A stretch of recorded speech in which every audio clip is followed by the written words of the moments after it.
You ever been mid-backstroke in your own private lake, just soaking in the early morning quiet when a stranger in business heels starts shouting HOA regulations at you like you're robbing a bank in swim trunks? Because that's how my Tuesday started. I was floating on my back, arms out, staring up at a sky so peaceful it could have been a meditation app background. I felt like a retired otter who just filed for peace. Then, bam! This woman in a navy mool pantsuit stomps across my grass, shouting, "You're in violation!" I didn't even know what was happening at first. I thought maybe she mistook me for a floating log or a trespassing duck. But no, she was dead serious. "This is a community safety concern," she said, phone already in hand like she was dispatching the HOA SWAT team. That's when I learned I was now a criminal for swimming in my own lake. Leave a comment and let me know where you're tuning in from, especially if you've survived an HOA horror story of your own. If these true-feeling tales with just the right amount of chaos and poetic justice are your kind of thing, go ahead and tap that subscribe button. Tomorrow's story? Let's just say if you thought this was wild, you ain't seen nothing yet. I called back, still bobbing in the water. "Ma'am, this is my property." You'd think that would clear things up. Instead, she doubles down. "I'm Deborah Whitmore, president of the Crestbridge Point Homeowners Association." She said it like she was royalty descending from her vinyl throne. I blinked. Her subdivision was 2 football fields away. My lake's been in my family since before she probably knew what an HOA even was. But there she stood, heels sinking into the dew, barking about some community impact zone and snapping pictures of me like she was building an evidence folder for swim crime of the century. I floated there, amused, confused, and very slightly chilly, and just said, "So, let me get this straight. You think your HOA controls my lake because you can see it from your cul-de-sac?" She nodded like that was airtight legal logic. I started laughing. "Okay, well, I hope your bylaws come with binoculars, because this lake ain't going anywhere." I figured that would be the end of it. A weird morning glitch, a little HOA hiccup. Some people get cranky without caffeine. Some people think they run the world if you hand them a clipboard. I wrapped up my swim, dried off, and tried to forget about Deborah's impromptu shoreline interrogation. I even gave her the benefit of the doubt. Maybe she was going through something. Divorce, job stress, unresolved trauma from losing a game of Monopoly in '98. I chalked it up to a woman having a bad day and moved on. Made myself another cup of coffee, sat down to work on a logo project for a client in Portland, and went about my day like normal. Didn't give it another thought. Until the yellow envelope showed up in my mailbox 3 days later, screaming, "Violation notice," in 36-point type like it had a personal vendetta against my sanity. Now, I've been a freelance illustrator for over a decade. I've had my share of wild clients, fast deadlines, and a few late payments. But I've never been fined $500 by someone who doesn't even live on my land. That envelope came from the Crestbridge Point HOA and listed me as in violation of Section 3 Safety and Community Harmony. Apparently, my unauthorized aquatic behavior was causing potential risk to neighborhood cohesion. I read it 3 times just to make sure I wasn't hallucinating. Then I opened my map app, zoomed in on my property lines, and confirmed what I already knew. Deborah's HOA didn't own a single blade of grass on my land. I texted the letter to my cousin Miles, who's a lawyer in Spokane, with a caption that read, "So now I'm dangerous because I float?" His response? A 10-minute phone call that started with laughter and ended with, "Dude, you better hold on to that letter. This is going to be fun." And that, my friend, was the moment I knew this wasn't just about a misunderstanding.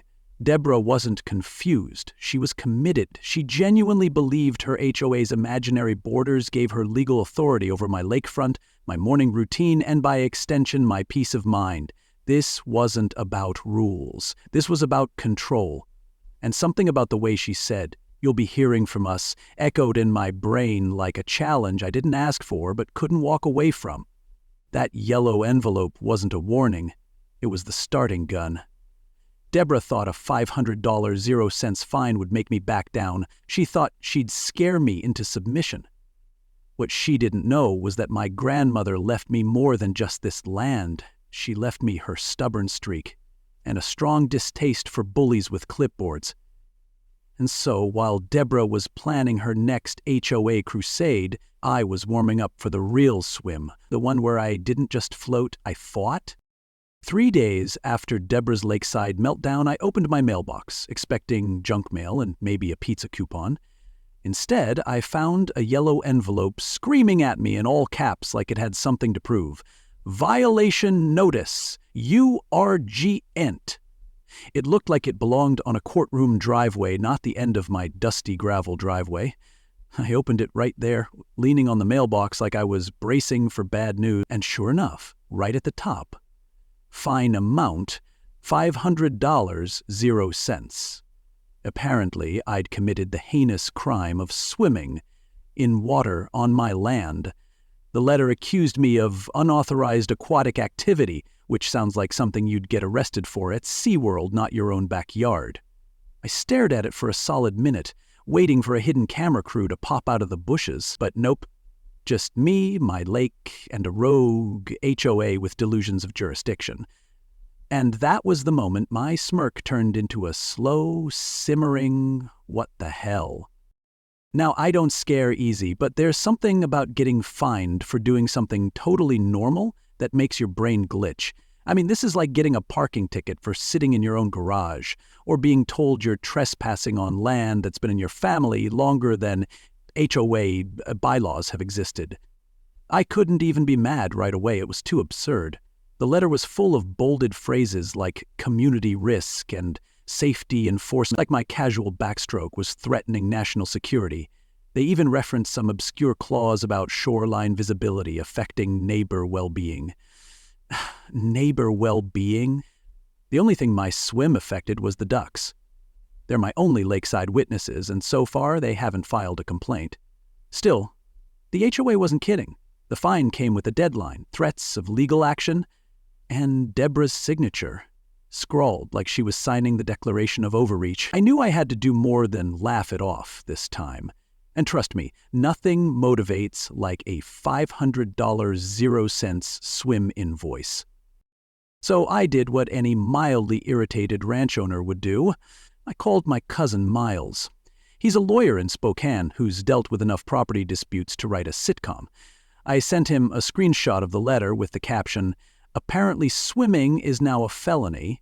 He called me back 5 minutes later and opened with, "All right, what did you do to anger the HOA gods?"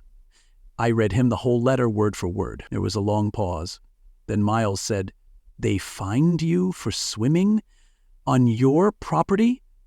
"Yep," I said. "My land, my lake, my limbs." He laughed, not a polite chuckle. A full-on courtroom stenographer losing it laugh. "That's not even legal. That's just theatrical."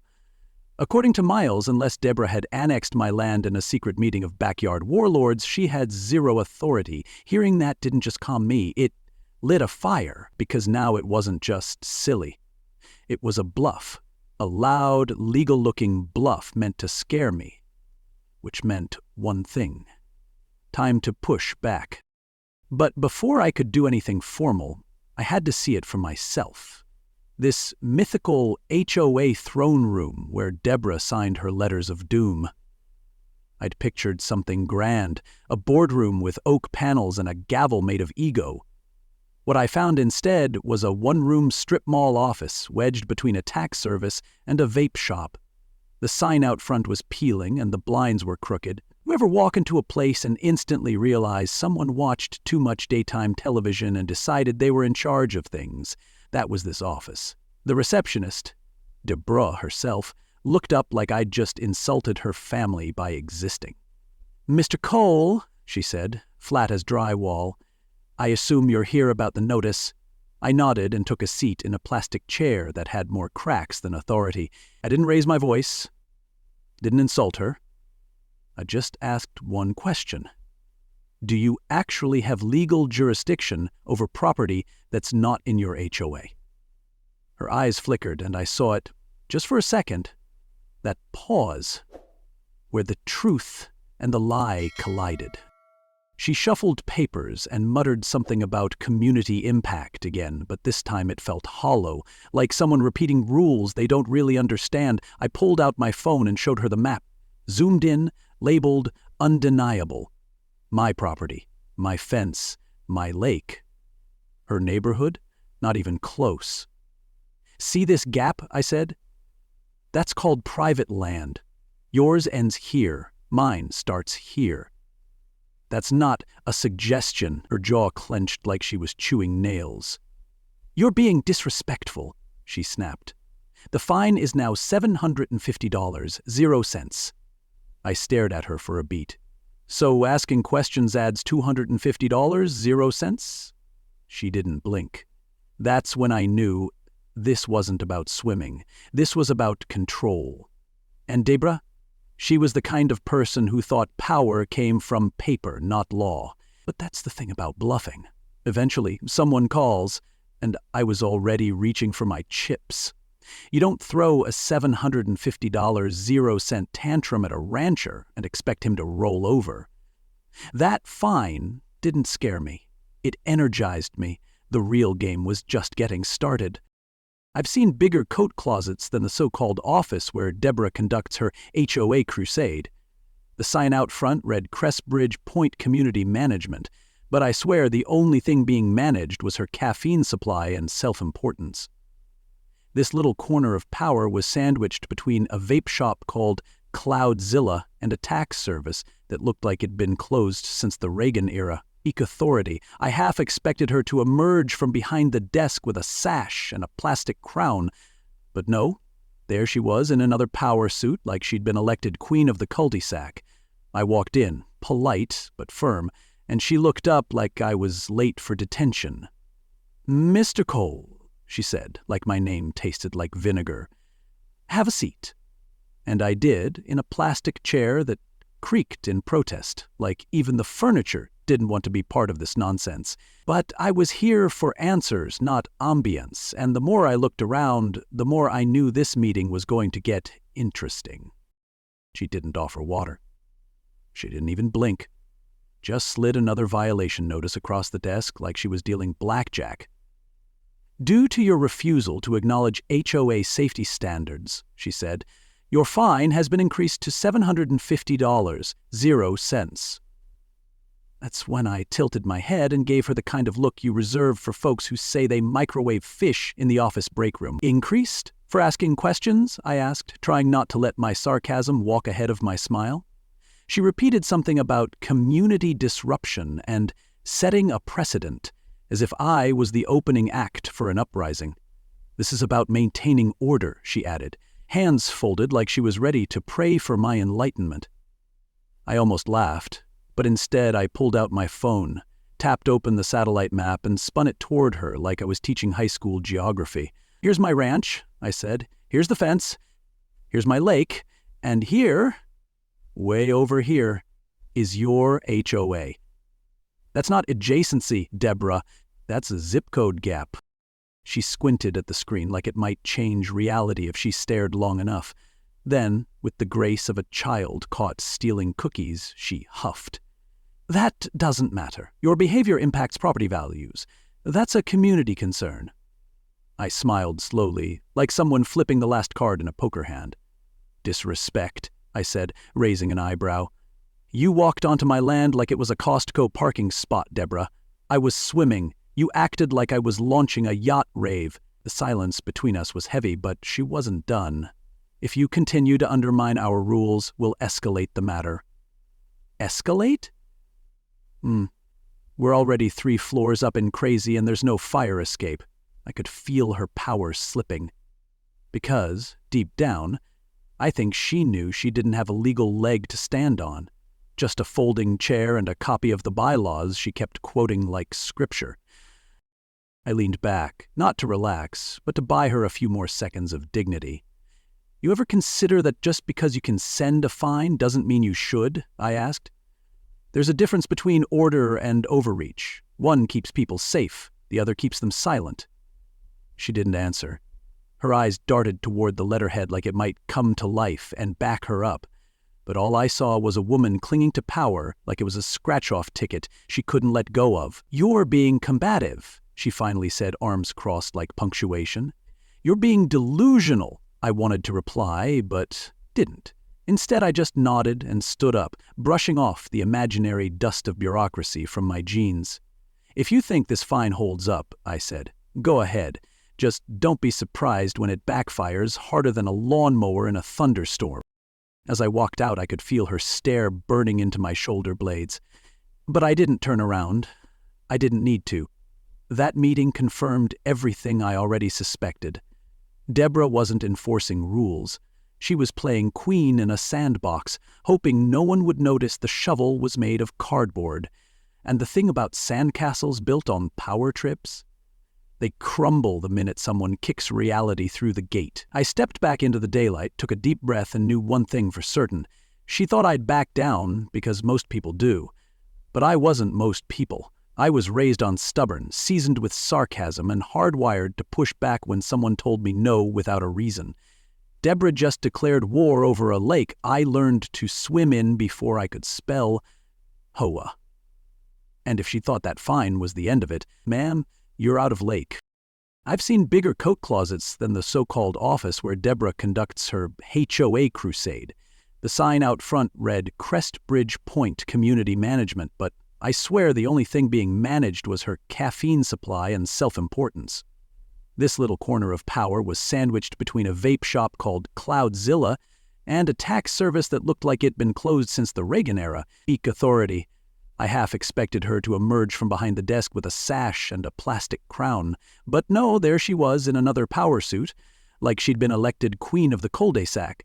I walked in, polite but firm, and she looked up like I was late for detention. "Mr. Cole," she said, like my name tasted like vinegar. "Have a seat."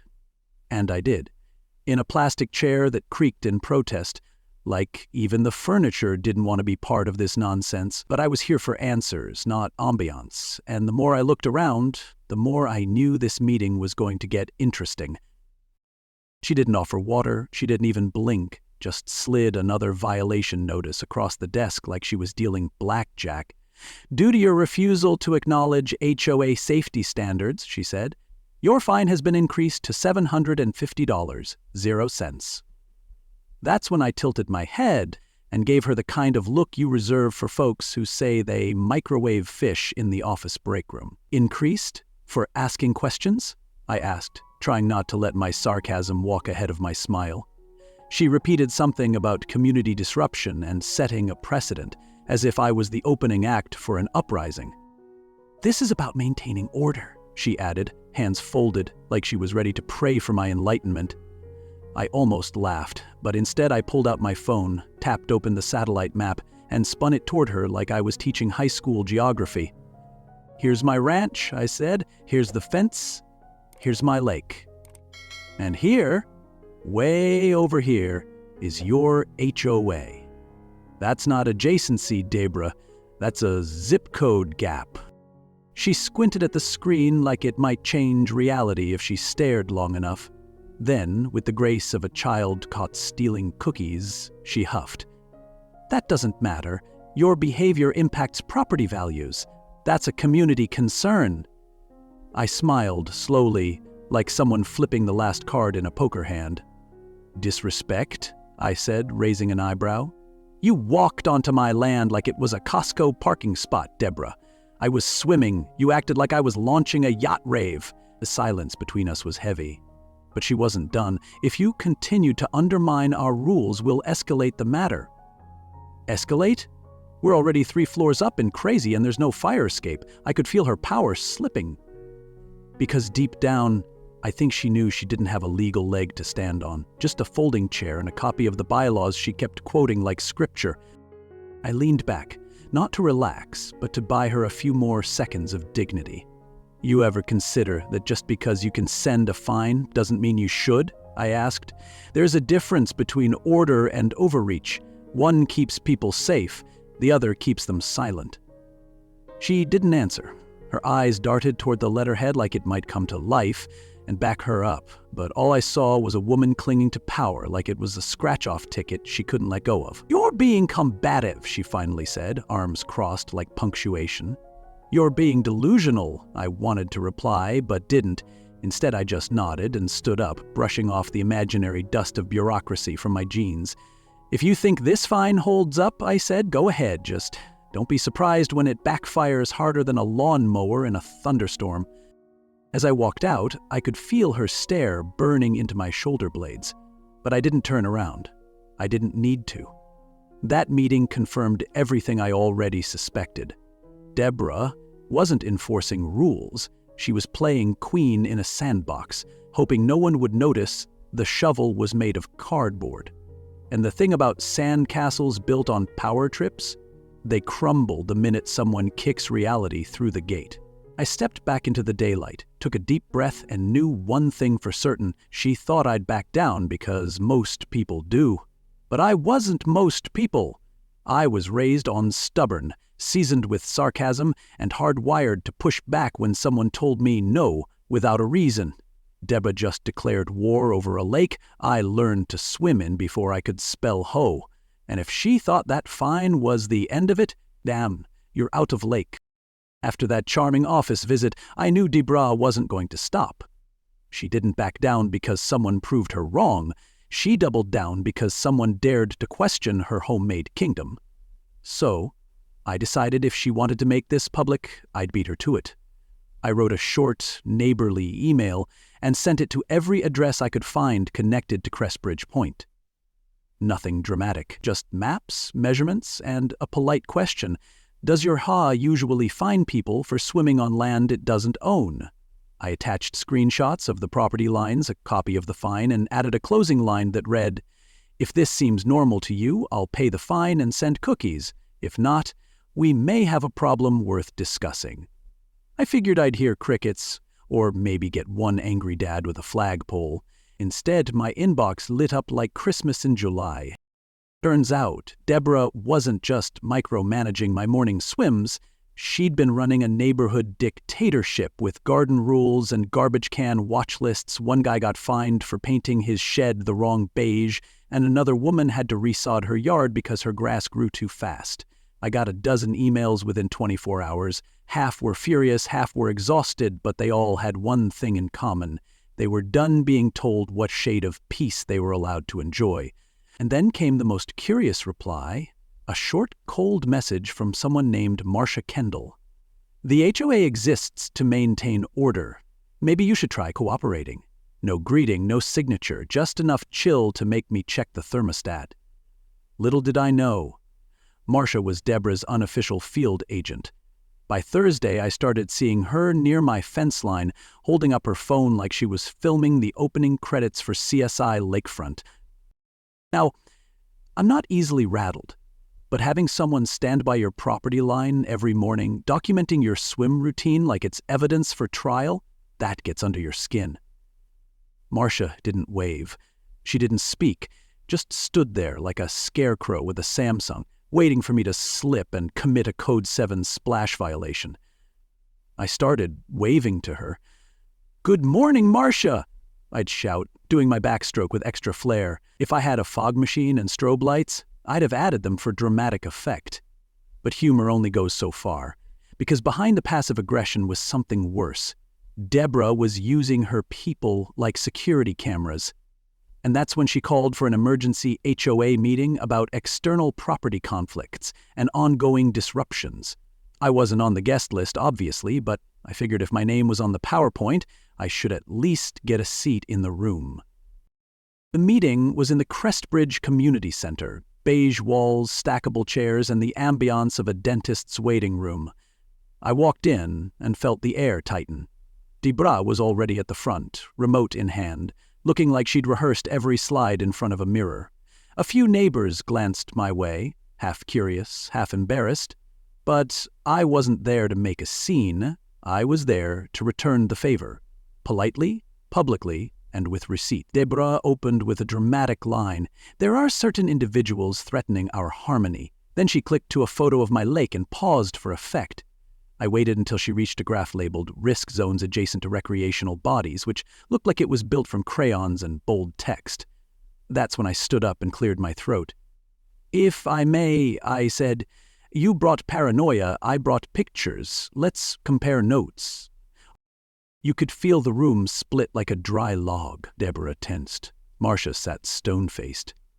and I pulled out the same property maps I'd emailed, the ones showing how far my lake sat from their community. I held them up and kept my voice steady. This is my land. These are my boundaries. That fine? That's fiction. I didn't yell. I didn't insult.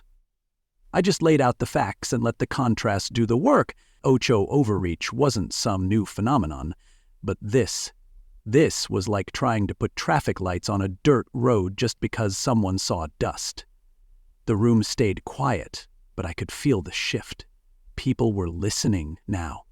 Not just to me, but to the possibility that maybe Deborah's control didn't reach as far as her clipboard said it did.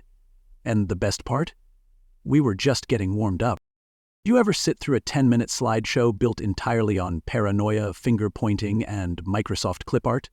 Because that's exactly what Deborah delivered at the HOA meeting that night. I give her credit, she committed to the bit. She had bullet points, bar graphs, even stock photos of unsafe water practices pulled straight from the internet. None of them were of me, of course, but details are just suggestions when you're in HOA fantasyland. Neighborhood harmony, she declared, is under attack. Then she clicked to a blurry photo of me waving from the water, as if that proved I was staging an aquatic uprising. I sat in the back row, arms crossed, wondering if I should have brought popcorn. The kicker? Her closing slide read, "One community, one voice, one standard." And I thought, wow, that sounds oddly familiar in a historical way, but I kept my mouth shut. For now.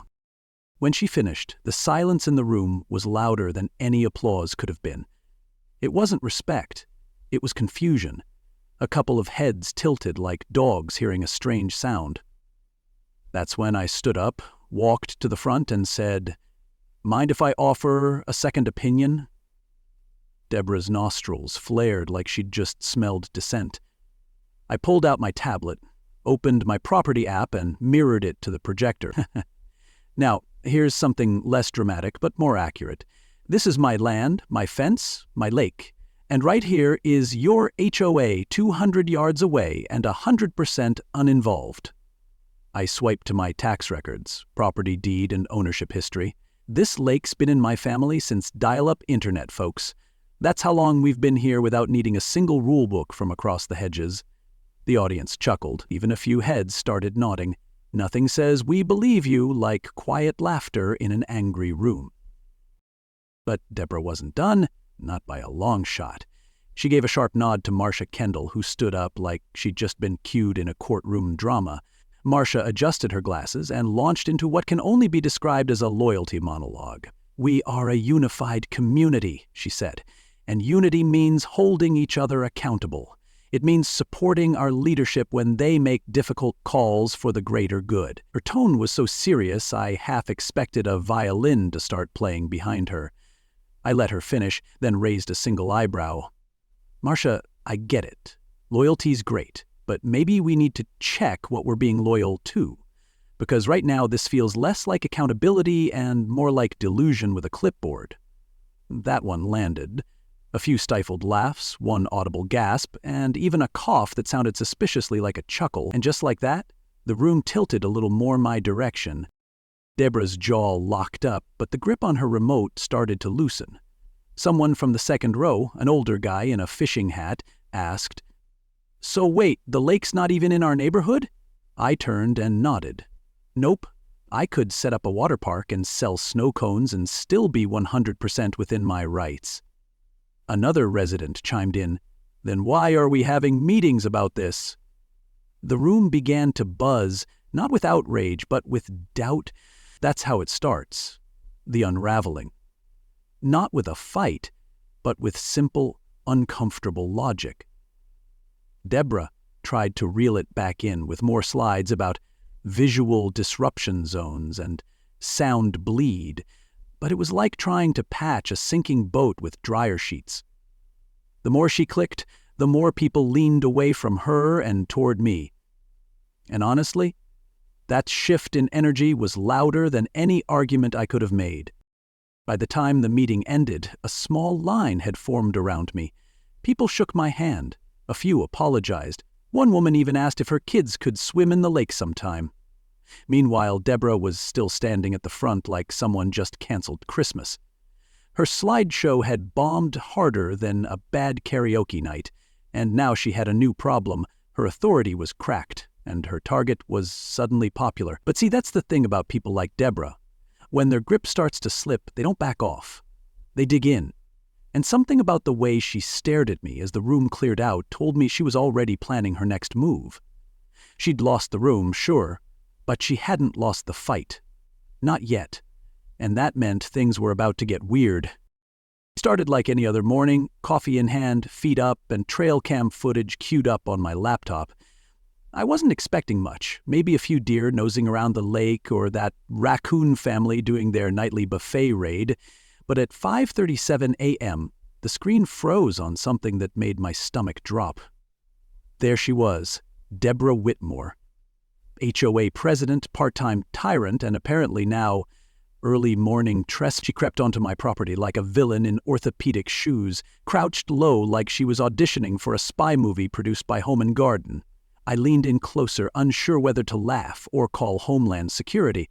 But then I saw what she was carrying. A small plastic jug with a faded orange warning symbol. That wasn't landscaping spray. That was something far worse. I rewound the footage and played it again, this time with audio turned up. It was grainy, but clear enough to hear her muttering under her breath.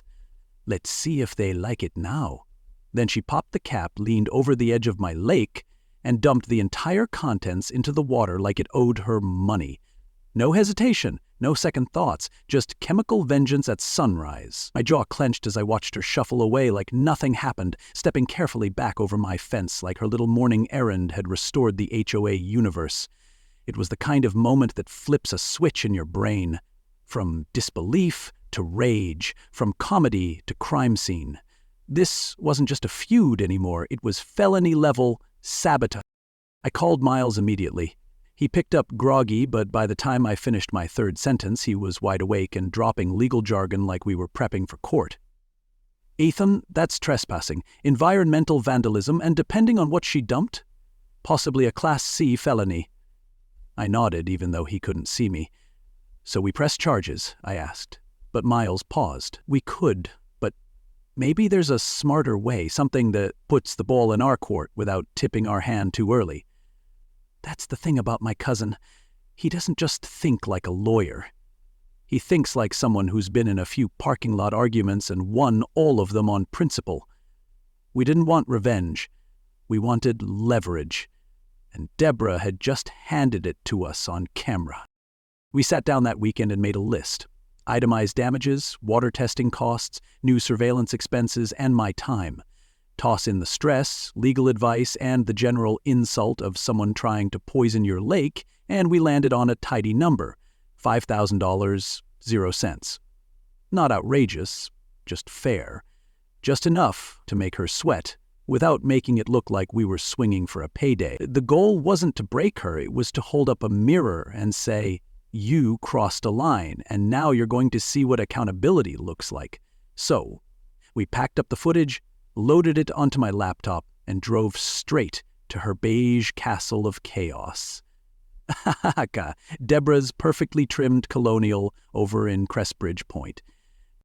She opened the door in slippers and a silk robe, which somehow made the confrontation feel even weirder. Her eyes darted to the laptop bag like it had teeth.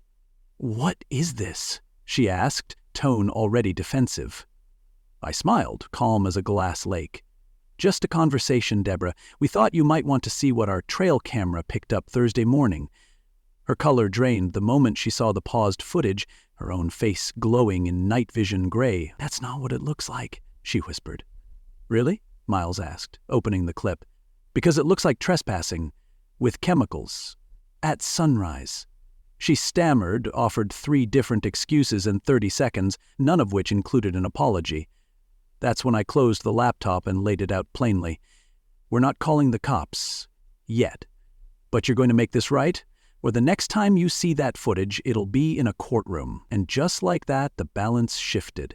Because nothing rattles the self-righteous like seeing themselves caught in the act. Camera rolling, no way out. They called another emergency HOA meeting, and this time the chairs were full before I even walked in.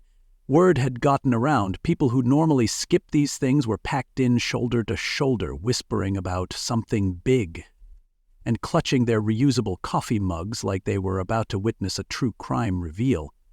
Deborah sat at the front table, pale and tight-lipped, wearing a power blazer that looked more like armor than fashion. Marcia was seated nearby, face neutral but twitchy like someone trying to decide if loyalty came with a refund policy. I walked in with Miles beside me and my laptop under my arm, and you could feel the room tilt with curiosity. This wasn't going to be another HOA snooze fest. No landscaping complaints or mailbox measurements. Tonight was about truth, and we brought it in HD. When they gave me the floor, I didn't bother with a speech. I just said, "I think it's time you all saw exactly what your president's been up to." Then I plugged in the laptop, hit play, and stepped aside. The room fell dead silent as Deborah appeared on screen, creeping through my fence line like a raccoon with a vendetta. People gasped when the container came into view. Audible shock when she poured it into the lake, and when the audio caught her muttering, "Let's see if they like it now," you could hear the whole room suck in air like a courtroom jury hearing a smoking gun. I looked over at Deborah. Her face had gone so white it made her lipstick look like war paint. And just when I thought the silence couldn't get heavier, Marcia stood up. I didn't know," she said, voice trembling just enough to sound human. "I thought we were documenting safety risks. I didn't know she actually went over there." Deborah whipped her head around like Marcia had just thrown her under a moving bus. "This is fake," she shouted, pointing at the screen. "It's edited. He doctored that video." The room started buzzing, eyes darting between us like they were watching a ping-pong match. Then a guy from the back, Matt Simmons, I think, the tech support guy who always wore socks with sandals, raised his hand. "I work in digital forensics," he said calmly. "I can verify the file metadata if anyone's unsure." And just like that, the last leg Deborah was standing on snapped like cheap plastic. The vote wasn't even close. Unanimous to remove Deborah from her position. Unanimous to ban her from ever holding HOA office again. And a firm resounding yes on approving the $5,000 0 cents compensation for property damage, stress, and surveillance expenses. Deborah sat in stunned silence. Her gavel dreams turned into gravel reality. Someone even joked that we should bronze the laptop and hang it in the community center as a reminder. The same power Deborah used like a gavel just boomeranged and cracked her crown. She didn't offer a single word as people filed out, some shaking my hand, others muttering apologies. It wasn't revenge. It was justice, in real time. Messy, uncomfortable, but deeply satisfying. The next morning I got a call from an unfamiliar number. "This is Karen Jennings," the voice said. "I'm Deborah's attorney." I almost laughed at the coincidence. Of course, her lawyer's name was Karen. She spoke in that soft, rehearsed tone lawyers use when they know their client is toast. Ms. Whitmore would like to settle this matter privately to avoid further complications. She's prepared to pay the $5,000 0 cents and issue a formal apology. I sipped my coffee, smiled, and said, "That's a good start." Because what Deborah didn't know was that her downfall had just begun, and the ripple effect from one backyard power trip was about to go national. And, trust me, the next part? That's where it really gets fun. I deposited Deborah's check the same day it arrived. Watching those numbers appear in my account felt like the crisp sound of a gavel hitting wood, but in my favor for once. The apology letter, typed and clearly lawyer-drafted, came stapled on top like a sad little trophy. It danced around liability like a politician at a press conference, but it admitted enough to count. She resigned permanently from the HOA, agreed to stay off my property forever, and disappeared so fast from the neighborhood you'd think she'd joined witness protection. A for sale sign popped up in her yard within 2 weeks, and the last I heard, she was relocating to another state. Somewhere HOA meetings still took place in private, I guess. But for me, it wasn't just over, it was beginning. Because the emails started coming. First, it was a guy from Minnesota, fined $600.00 for growing tomatoes too close to the fence. Then a woman in Arizona who'd been cited for parking her work truck in her own driveway. The one that really made me shake my head, a retired Navy vet from Florida fined for flying an American flag larger than regulation size. Apparently, patriotism had a square-foot limit. They'd heard about what happened at Crestbridge Point, through neighbors, social media, even the HOA forums, and suddenly I was the guy you called when your HOA lost its mind. So I did what any mildly tech-savvy rancher would do. I built a website. Nothing fancy, just a place to share my story, post resources, and offer advice to folks caught in the same grip of rulebook abuse. The inbox flooded in a week. Turns out there are a lot of us floating on our own lakes, waiting for someone to say, "You're not crazy." They are. And then came Linda. Good old Marcia's spiritual twin. She posted a public comment on the community page that caught everyone off guard. "I owe Ethan an apology," she wrote. "I joined the mob because it made me feel important. For the first time in years, someone told me I was doing something that mattered, and I let that matter more than what was right." It wasn't dramatic, it wasn't sugar-coated, just honest. Her words sparked dozens of replies. Neighbors who'd been quietly nodding along now realized they had more in common with me than with Deborah's clipboard parade. One guy said he'd been afraid to speak up for years. Another said he hadn't been to a meeting since 2015 because every time I opened my mouth, someone quoted page 14 of a handbook I never got. It was like people had been holding their breath for too long, and now they were finally letting it out. I started hosting monthly barbecues at the lake. Open invitation. HOA residents, ranch folks, people from across town. It didn't matter. They brought potato salad and folding chairs, and I brought the grill and cold drinks. It was simple, peaceful, and exactly the kind of gathering Deborah always claimed would ruin property values. If anything, it raised them.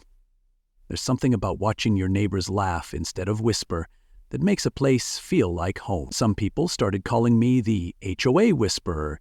I laughed the first time I heard it, but I'll admit, it stuck. Not because I wanted to wear a cape, but because folks needed someone who wasn't afraid to push back with a smile. And if I could save someone a $700.00 fine over a bird bath or a tomato plant, well, that seemed like a good use of time. 3 months after Deborah's fall from grace, I was floating on the lake. Same old morning routine, same peaceful sky, when my phone buzzed. Text from a number I didn't recognize. "Hi, heard about your HOA fight from a friend. Ours wants to ban our kids' treehouse. Said it's a visual nuisance. Any advice?" I grinned, typed back without hesitation, "Send me the details. I've got your back." And as I watched the ripples spread across the water, I realized every swim now felt like a freedom bell ringing across the surface. Not just for me, but for everyone who'd ever been told to sit down and color within the HOA lines.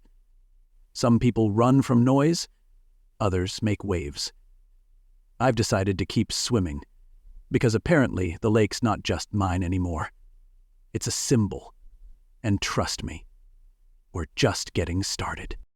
And that's how a $500.00 fine turned into a $5,000.00 win. And a movement, not because I was smarter or tougher than Deborah and her rulebook militia, but because I didn't give up when it got ridiculous. I stood my ground, kept my receipts, and remembered something my grandmother once told me when I was knee-deep in lake mud as a kid.